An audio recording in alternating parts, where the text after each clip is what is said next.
Hi everyone, it's Dan again.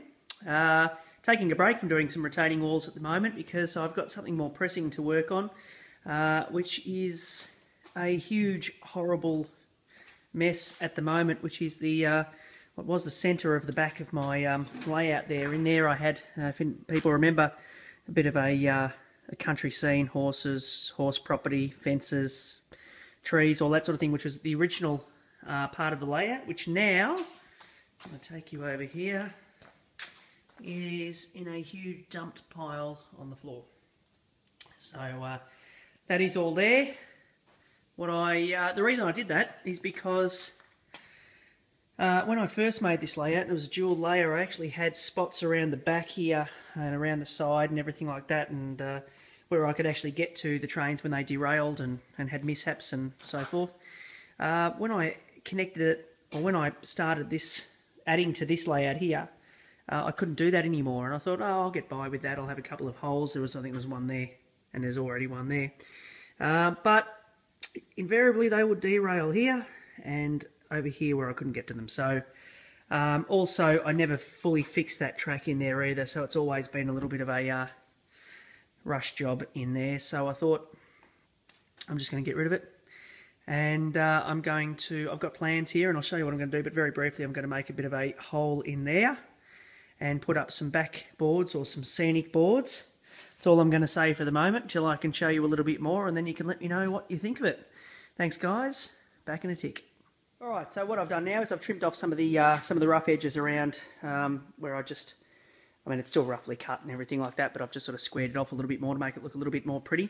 Not that anyone's going to be really seeing this bit.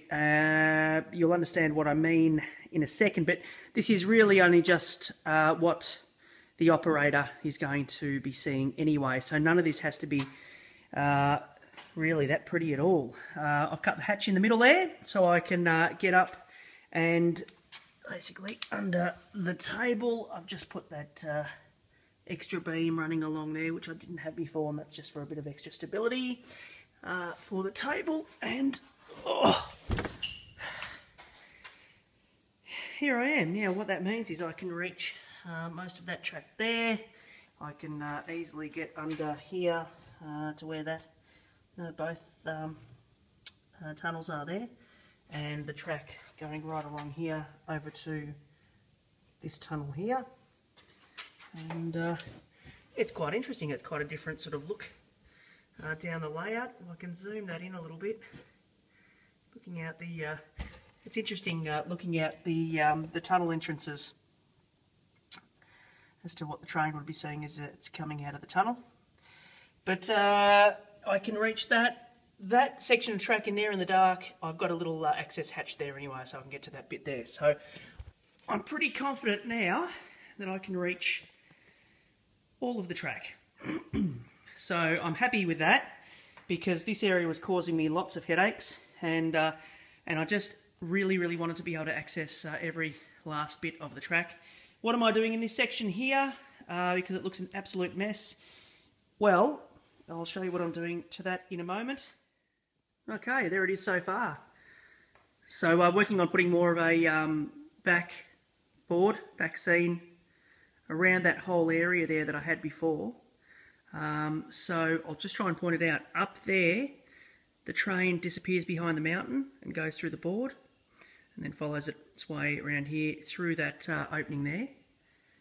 Not sure what I'm going to have at the openings yet. I may have retaining wall with cut out archway. Not here. I'm going to have a double portal there, a tunnel portal there, sorry. On the other side, I'll probably have a cut out archway and a retaining wall there. But it's quite high, so that when you look down, the mountains kind of take up a little bit of the backdrop there. It's going to be all painted blue, which I'll do and show you what that looks like. And then, I'm sorry about the lighting, guys, and then follows its way along here, so that when we have a look at this section here, where the train obviously comes out here and goes back through there, just a small cutout section, we're going to have blue sky behind. And then inside here is all the messy bits. That's what I was saying before. You know, we're not going to see any of that anyway. I've still got things to do. Obviously, I've still got to do it so that we've got a platform up there for the track to go across, and I've still got to do the track. I've got to get more flexi track and really work on this track properly here. I'll just go inside there for a sec. The other good thing that doing this allows me to do is to actually, now I can actually wire up all of this track in this back section here, because it is actually quite a large section of track. I'm actually quite happy with this. I had never ever thought to do this. As I said before, this section here was always, was the original layout, and it made sense the way that it was before. Now that I've extended and put the rest of the layout on there. So, as I've mentioned in other videos before, started off as a 6x4 foot dual layer layout. It's now a 16 by 8 foot layout with this section here, which is dual layer. So here's our little cutout here, which when you look from the other side is hidden behind the mountain. So I think that should be quite a good effect, quite a sort of dynamic effect. Of course, when back here is painted blue.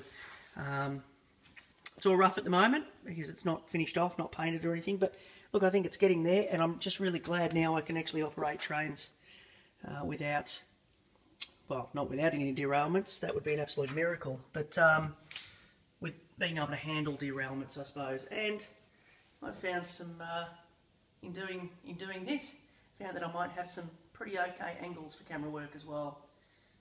For videos that I end up doing.